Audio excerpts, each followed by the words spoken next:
elle veut prendre racine en nous, la parole.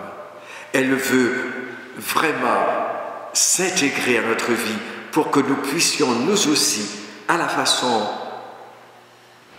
de tous les serviteurs, de toutes les servantes de Dieu, pour apporter au monde une espérance, pour apporter au monde une vie nouvelle, pour apporter au monde un amour, une flamme, si vous voulez.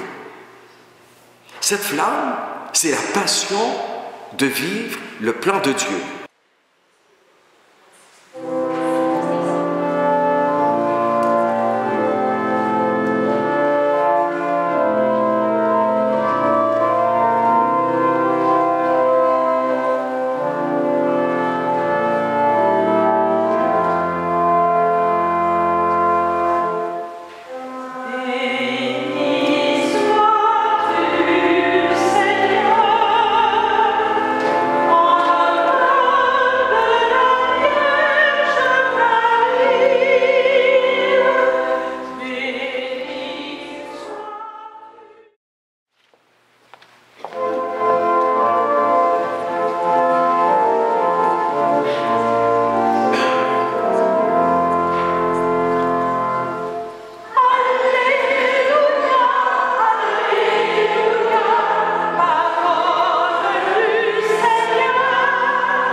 Le Seigneur soit avec vous.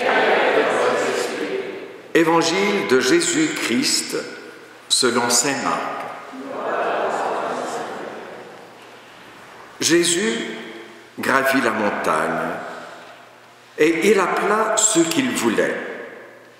Ils vinrent auprès de lui et il en institua 12 pour qu'ils soient avec lui et pour les envoyer prêcher avec le pouvoir de chasser les esprits mauvais. Donc, il institua les 12. Pierre, c'est le nom qu'il donna à Simon. Jacques, fils de Zébédée, et Jean, le frère de Jacques. Il leur donna le nom de Boanerges, c'est-à-dire fils du tonnerre.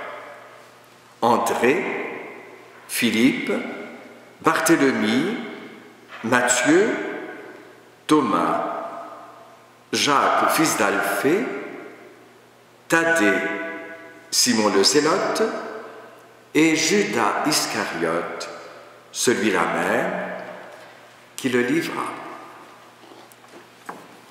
Acclamons la parole de Dieu en chantant.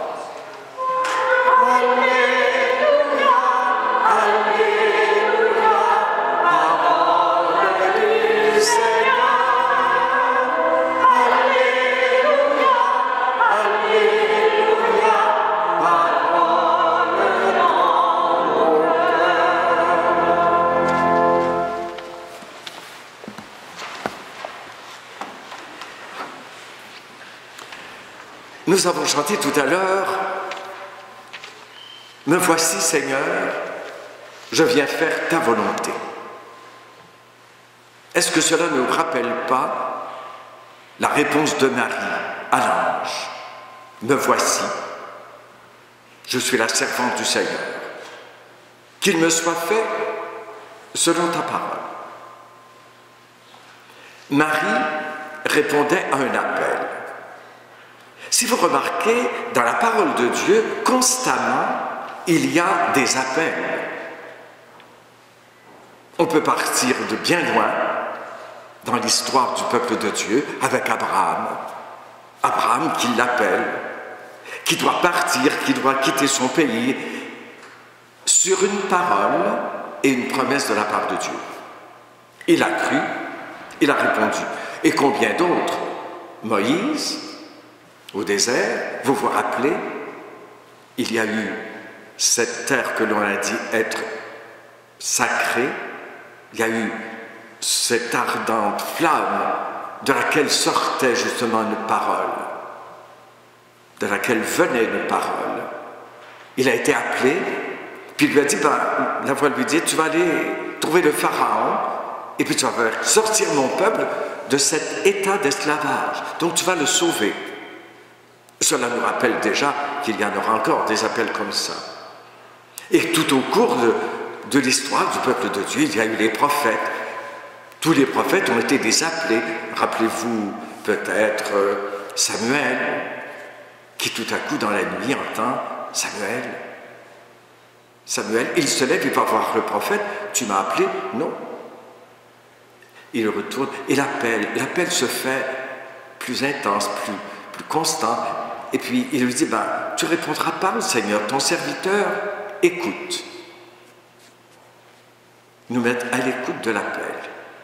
Les prophètes, et je dirais au cœur de toute cette alliance que Dieu veut réaliser avec nous, il y a Marie. Marie qui a eu un appel. Joseph qu'il y a un appel, parce qu'il faut bien dire que les deux ont eu un appel. Ils ont été appelés tous les deux, et c'est pour ça qu'ils font un couple extraordinaire. Ils ont été appelés par la même voie, pour la même mission, pour apporter ce que Dieu avait promis, un sauveur, une parole de vie, et nous inviter à nous ouvrir aussi à la mission qu'il veut bien nous donner. Ce soir, l'Évangile nous parle des 12. Il gravit la montagne, il appela ceux qu'il voulait. Il les a appelés.